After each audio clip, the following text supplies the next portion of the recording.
Good morning, students. Welcome back to our science class. We are doing our skeletal system and skin. And today we are going to start the second part. I hope you like the videos.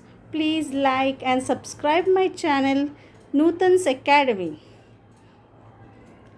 Now we are in science on page number 60. Keep your textbooks open and try to understand the skeletal system. The axial skeletal system. Just above that, we have a box here up. The box says here on top, as our body grows, the size and length of our bones increases. Such changes in the size and length can be seen in children according to age. However, the body continues to grow only up to certain limit. The bones of taller people are longer. It's quite obvious, and you also know it very well, that when you were 5 years of age, your height was less. Now you are 11 or 12 years of age, you are double the height. That means in this interval of 5 years, you have grown, your bones have grown, and you have grown taller, you have grown in height as well as in weight. And you will keep on growing up to the age of 18, up to the age of 21. This is same universal law for humans as well as for animals. From one single cell, they become big cell and a big structure. Now let us understand the axial system. Students, in the previous class, we have seen the skeletal system. Now in the skeletal system, we have the axial skeleton. Now what is this axial skeleton? Here is your skull, which is also known as the cranium. The lower jaw is called as mandibular. This is the rib cage, which is protecting your internal organs like heart and your lungs. And from your neck up to the down till your spine, till your backbone, till your what you call this part, what it is called, till the pelvic region, you have the spinal cord. Now this backbone is called the vertebral column. This is the vertebrae. Small bones are attached. Altogether there are 33 bones in the spine, which is called as vertebrae. Now let us understand the skull first. Skull, rib cage and this spinal cord, these three parts are called the axial system. Okay. So the right from your head till your back, the whole torso straight from top to bottom up to your backbone till the spinal cord, end of the spine, is called the axial system. And your hands and your legs, this part is called as appendicular skeleton. So now first we will understand the skull. The skull is formed by the bone of the head and the face. Here they have shown the bone of the skull are flat and strong. I told you there are flat bones. So these flat bones are found in the skull. There are altogether 22 bones in the skull. Now see this part, a bony structure which is protecting your brain. So there are 22 bones in this, 8 in the head and 14 in the face. These are the cavities of the eyes, cavity of the nose. Except for the lower jaw. Now lower jaw is movable. You know it is moving, no? You move your mouth when you talk, when you eat. None of the bones of the skull can move. The skull part cannot move. This is immovable bones. Okay? But this lower jaw is moving. When you're talking and when you're eating, you're biting your food, no? You're chewing your chapati, your rice, whatever you eat during the day.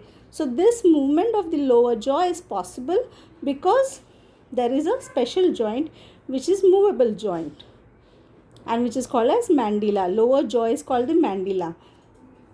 Which organ of our body does the skull protect? You know the skull is protecting the brain. Very simple. Rib cage. Feel the left and the right side of your chest. You can check yourself, your left and right side with your hand or your finger. How many bones can you feel all together on the other side? Yes, this is the whole cage here. And you know, doctor, they keep your stethoscope on this part. They try to study your heartbeat. Yes, and from the stethoscope they can hear minute beats of your heart. Very small and very minute beats of the heart can be heard by the doctor. He places the stethoscope here, right here in this part. Check in the center. How many bones do you feel? The cage-like structure in the chest is called the rib cage. This cage-like structure is called the rib cage. In the chest, there is one vertical flat bone called the sternum. So this vertical flat bone from top to bottom, this flat bone is called as sternum. Okay, sternum. You have learned in the earlier class. I have shown you different parts of the skeleton, and I have also shown you the different kinds of bones.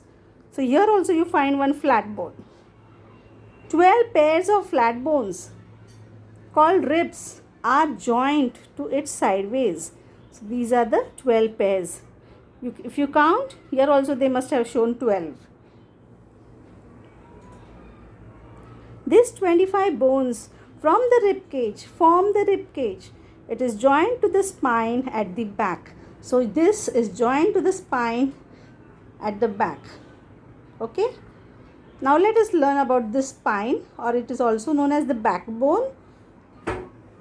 The spine is formed by padlock-shaped bones placed straight one above the other. There are altogether 33 bones in the spine, each called a vertebrae. These bones are arranged one above the other flexibly. The spine protects the spinal cord that originates from the brain. So here it is originating from the brain, and it has got 33 small bones. Okay. The spine protects the spinal cord that originates from the brain.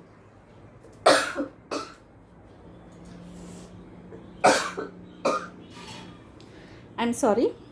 What would have happened if we didn't have a backbone? We cannot move. All these organs would have become loose. Now the appendicular skeleton. The human body has 2 arms and 2 legs. I showed you in the earlier class these 2 arms. This arm and this legs. 2 arms and 2 legs. This 2 arms and this 2 legs is called as the appendicular skeleton. So, which are the 2 different types of skeleton that we have learned?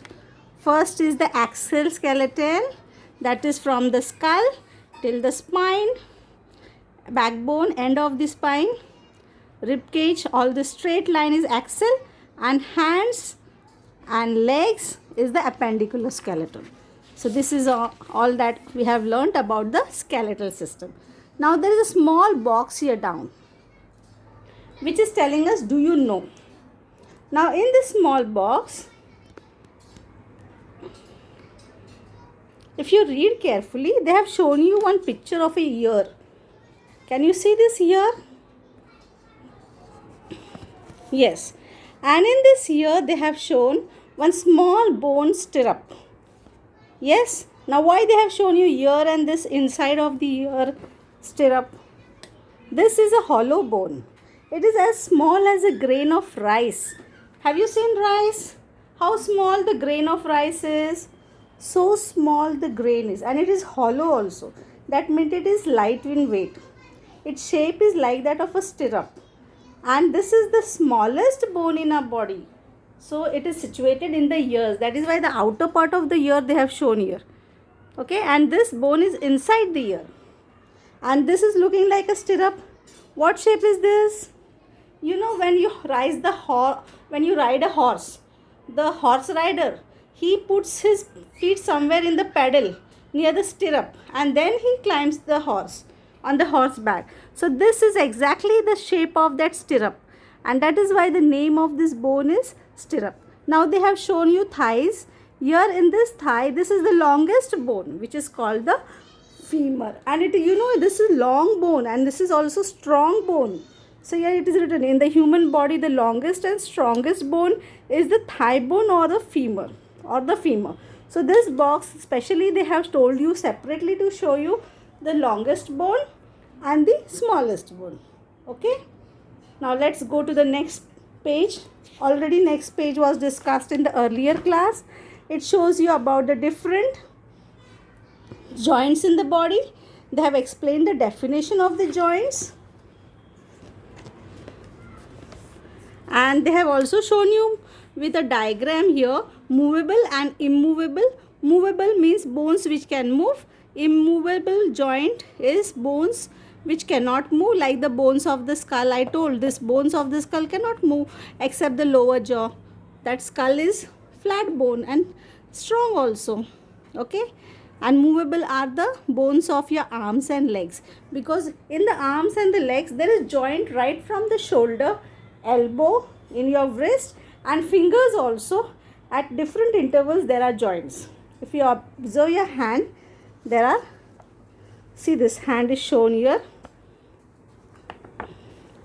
Here they have shown this wrist, and here you have the gliding joint, and you have this small bones. There are also joints in these bones. Okay, now let us move on to the next page.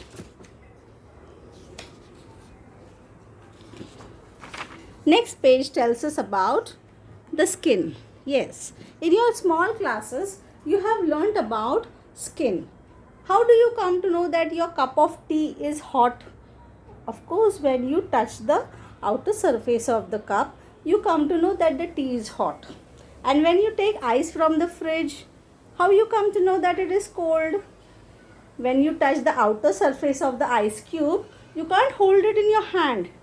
Yeah, you immediately place it in the glass or in some bowl, and then you make your juice. Okay, you make your lime juice or you make some juices and add ice cubes to it. So this hot and cold sensation, how you come to know?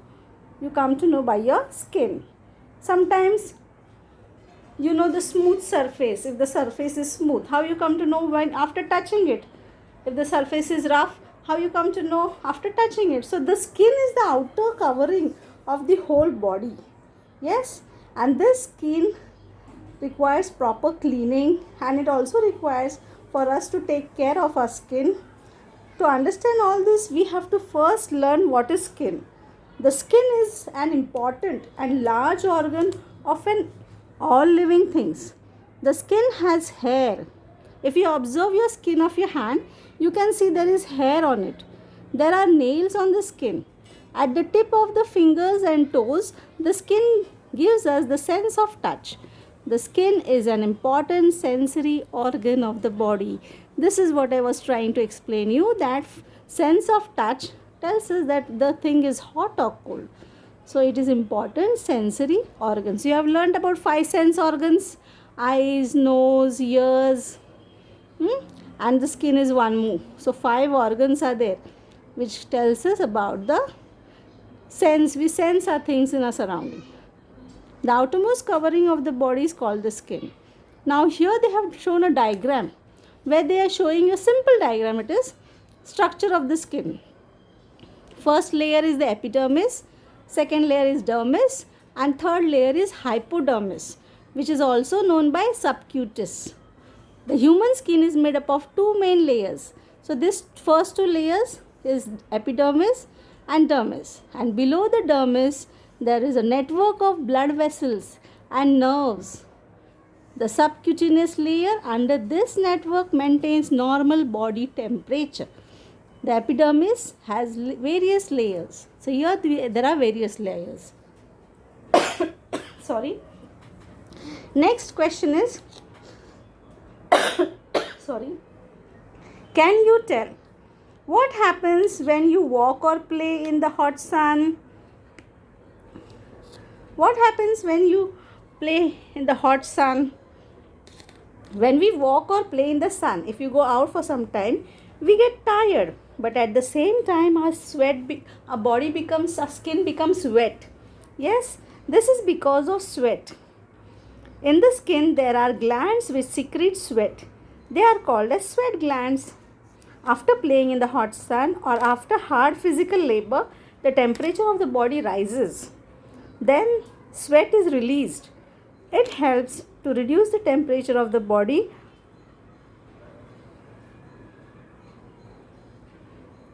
Then sweat is released. It helps. Now this sweat, when it is released, it helps to reduce the temperature of the body. Our body temperature usually remains constant at approximately 37 degrees Celsius. Now here on top they have explained about functions of the skin.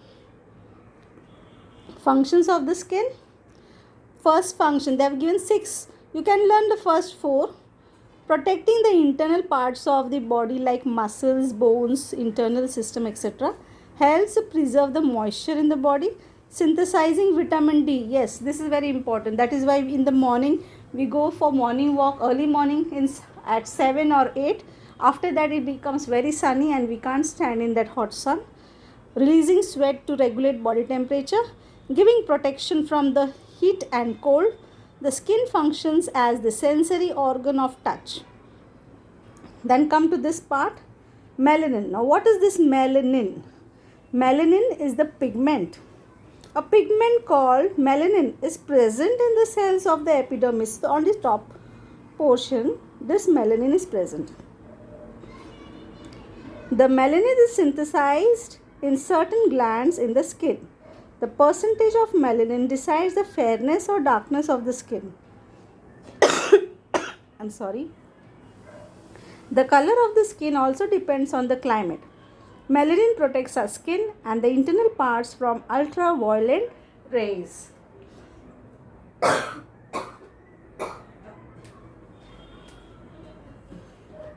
This is how they have explained melanin in short. Down they have asked, use your brain power. Which color of the skin will give greater protection from the sun rays? Of course, dark color skin, no? How does sweating help to lower the temperature of the body? So this answer is here. Because the sweat is released, the temperature of the body is lowered or is maintained up to 37 degrees Celsius. Now they have shown one small baby in the arms of a grandmother. Why they have shown us this picture? Can anybody guess? Yes? Why they have shown this picture of a granny with the baby infant? To show us the difference in their age. See, the skin of the baby is very soft and delicate, and grandmother is having wrinkles on her skin, on her face as well as on her hands. So this shows the difference in their age and the difference that has grown over the years. The grandmother was not like this before. She was also young and beautiful. As we grow older, the portion of fat beneath the skin reduces. However, the previous taut skin does not shrink. This causes wrinkles on the skin of older people. So that is why we come to know that our grandparents have wrinkles on their face and on their hands because of their age. Always remember, for the health of our skin, it is important to keep it clean. Discriminating between people based on their skin color is unscientific and wrong. Avoid the temptation of using artificial means of becoming fair. So some girls are very fond of becoming fairer and fairer, but it is not possible. Because already God has decided the color of melanin in their skin. The advertisements are made by the experts who just try to attract us, and we go after such products to become fair, like Fair and Lovely and other products. I will not mention anything here, but you should understand what we have learnt. Now here down, you read this slowly. What we have learnt. All the bones in the body along with the cartilage together form the skeletal system. The skeleton gives shape and support to the body. The outer covering of the body is called the skin. The skeletal system and the skin performs the important function of protecting the body and the internal parts. We must take care of our skeletal system and skin. The skull, the rib cage, the backbone, and the bones of the arms and the legs are the main parts of human skeletal system. Epidermis and dermis are the two main layers of the human skin. So that's all for the day. I hope you have understood the skin and the human skeletal system. I will send you a separate video of skin to understand the details of the skin, and this question answers I will type it down and send you in a Word document. Okay, the full set of questions will be sent to you in a Word document.